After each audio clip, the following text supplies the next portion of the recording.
But looking at what do characterize election in this country, see a lot of violence, a lot of irregularities. I've been at a polling unit where you see people carry gun who are not licensed to carry it. They come pick the ballot paper and go away with it. And the issue around this place is that nobody has been punished for such crime.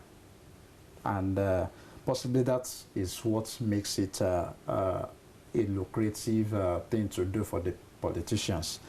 Can we look into the root cause of this? What's the cause of violence in our electionary process? I think the primary cause of this problem is the fact that there's too much power given to people in the leadership in this country, and our system is such that if you win an election, you just take everything. You are in charge of everything. The opponent is a complete loser. There's nowhere he can share in the process at all. And I think we need to look at that. And again, the office of the politicians, the money that exchange hands in terms of emolument, in terms of allowances, it's just just too much. So people want to do everything to get there. I think the real major industry in Nigeria is politics. So if you want to become rich overnight, you join politics in Nigeria setting. So a system like that cannot but be heated up. People want to do everything to get there. Do you know that some of our politicians, they sell their houses to campaign? Some of them go and take loan from bank with serious interest to campaign. If you go to the bank to go and take maybe 1 billion naira to campaign, you'll be ready to die in the process to make sure that you don't lose. Because, by the way, when you lose, you are finished. You have no other means to pay back. So it's when you allow a system to remain like that, then why would there not be violence? And again, Nigeria have not matured to the point where people can play politics without necessarily overspending. Instead of asking for issues, asking for what you have to do for the people, asking to know what is your manifesto like, and how do you intend to implement what you have put together on paper, people prefer to ask, what are you going to give to me? Before I go out and vote, I change my mind to vote for you, you must part with something. People are looking for salt, people are looking for wrapper. For as long as Nigerians, the electorates, are going for such things, then you should expect that there will be violence, because the people that are contesting are going to spend a hell of money, and in an attempt to protect their interest, they want to cross any line. And actually, who is to blame for all this? Looking at the whole issue, who are we to possibly blame for? No, we see, whatsoever happens to the life of a nation, it is the government that should be held responsible. It's the government that should be held responsible. You see, if I were to be the president of this country, I won't care. If you like, you go and borrow 1 billion naira and take it to the field. That does not give you the right to pay tax to go and kill somebody for you. If people kill in your name, then you go in for it. Once that is not done, once there's no political will to do that, from the part of those who are in the corridor of power, those in government, then nothing will happen. And of course, most of the time, it is the government that is in power that will be struggling to ensure that they perpetuate themselves in office. And so they do it with impunity and go free with it. So that has been the problem. So the problem is the government. We need people who have the political will to discipline people, who will have this political will. Person like, that's why we keep referring to the administration of President Goodluck Jonathan. A president who can come out to say that my ambition is not worth the blood of any Nigerian. And so it's not encouraging any person to go and share innocent blood in order for him to win any election. It is people like that that we also have the will to say, if you go ahead and do a thing like this, you'll be disciplined. And you have to face the law of the land. Okay, before we go on break and before we put a call through to Mr. Victor, I want to know, in all this violence, and what has been the role of the religious leaders? Because they are part of the government.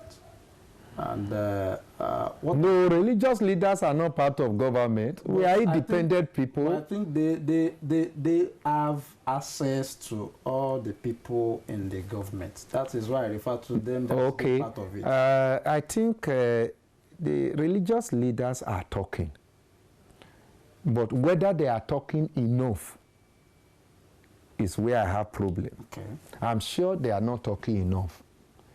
But that is not to say they are not talking. I don't know how many religious leaders have come out, for instance, by now, in Edo State, to be talking to the electorate about the fact that you need to do election and still have your life intact for you to enjoy the benefits that will come from that election. Okay.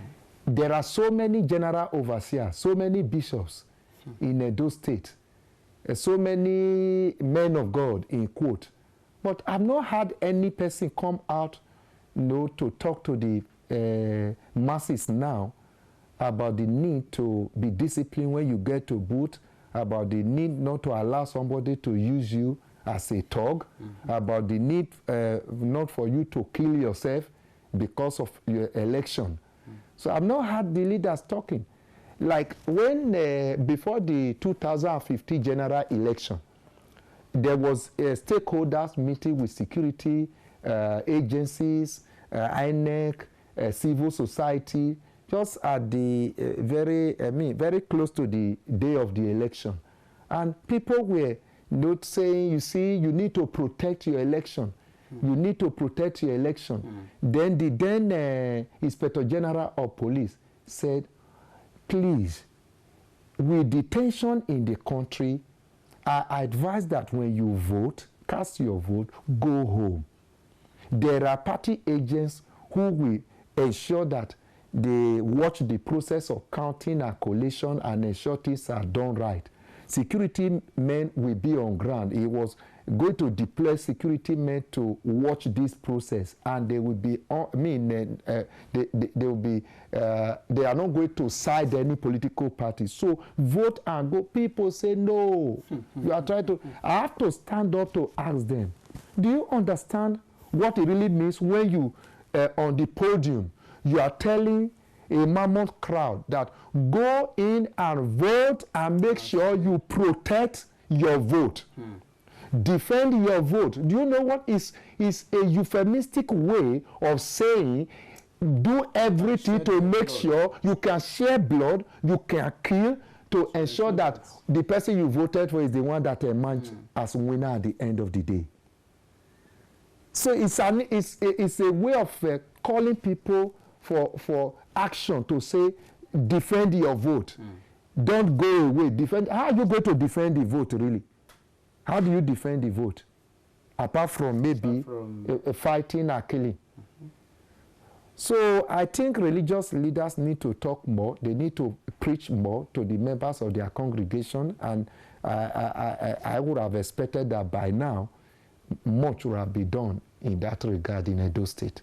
But even looking at what we see, the same people that are possibly causing the violence, I mean the players on field, we see them go to church, we see them go to mosque. It's not every person that goes to church that is a Christian. We continue to make this mistake. Okay.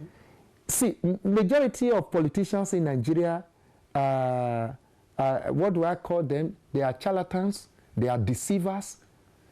They tell you one thing, there's another thing at the back of their mind. But the problem is, they still go to church and the priest... To deceive the people. But the priest still give them the altar to do so. That is the problem. No, you have to understand one thing. If somebody who is a governor or a minister in the Federal Republic comes to a congregation to worship, Corsi demands that such a person should be given opportunity to talk to the people. He's a leader. Every available opportunity should be given to the leaders to communicate with the people they are leading. So that is the idea. But most of the time, they hijack this thing and they use it to just serve their own purpose. You are even just talking about possibly a governor.